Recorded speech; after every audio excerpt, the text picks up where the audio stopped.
कई दिनों से अनशन पर बैठे सोनम वांगचुक ने अपना अनशन खत्म कर दिया। लेकिन सवाल ये है कि आखिर ऐसी कौन सी 3 शर्तें थी जिन्हें सरकार ने मान लिया है, जिसके बाद वांगचुक ने अपना फैसला बदल लिया।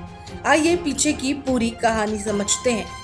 छात्र आंदोलन और शिक्षा व्यवस्था को लेकर चल रहे देशव्यापी विरोध के बीच आखिरकार बड़ा घटनाक्रम सामने आता है। लंबे समय से अनशन पर बैठे सोनम वांगचुक ने अपना अनशन आधी रात समाप्त करने का ऐलान किया। ये फैसला तब आया जब केंद्र सरकार की ओर से जेपी नड्डा ने आंदोलनकारियों के सामने एक प्रस्ताव रखा और 3 अहम मांगों पर सकारात्मक रुख दिखाया। पहली शर्त थी शांतिपूर्ण प्रदर्शन करने वाले छात्रों और प्रदर्शनकारियों पर दर्ज किसी भी तरह के मुकदमे नहीं चलाए जाएंगे। आंदोलनकारियों का कहना था कि अपनी बात लोकतांत्रिक तरीके से रखने वाले छात्रों को अपराधी की तरह नहीं देखा जाना चाहिए। सरकार की ओर से इस पर सहमति जताए जाने के बाद ये मांग पूरी होती दिखाई दी।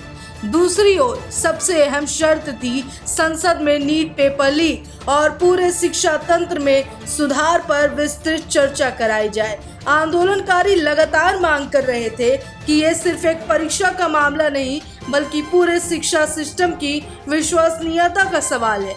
अब सरकार ने संसद में उस मुद्दे पर चर्चा कराने और शिक्षा व्यवस्था में सुधार की दिशा में कदम बढ़ाने का भरोसा दिया।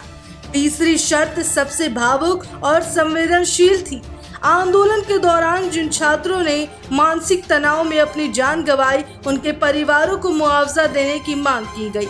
सरकार ने इस मुद्दे पर सकारात्मक रुख दिखाया, जिसके बाद वांगचुक ने कहा कि छात्रों के दर्द को आखिरकार गंभीरता से सुना गया। इन तीनों प्रस्ताव को स्वीकार किए जाने के बाद सोनम वांगचुक ने अपना अनशन खत्म करने का फैसला किया।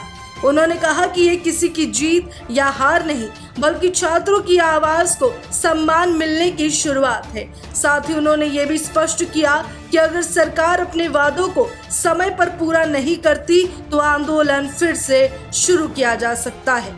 अब पूरे देश की नजर इस बात पर होगी कि सरकार इन वादों को जमीन पर कितनी जल्दी और कितनी ईमानदारी से लागू करती है, क्योंकि छात्रों का कहना है कि उन्हें सिर्फ आश्वासन नहीं बल्कि ठोस कार्रवाई चाहिए। फिलहाल सोनम वांगचुक ने अनशन तो खत्म कर दिया, लेकिन शिक्षा व्यवस्था में सुधार की लड़ाई अभी खत्म नहीं हुई है।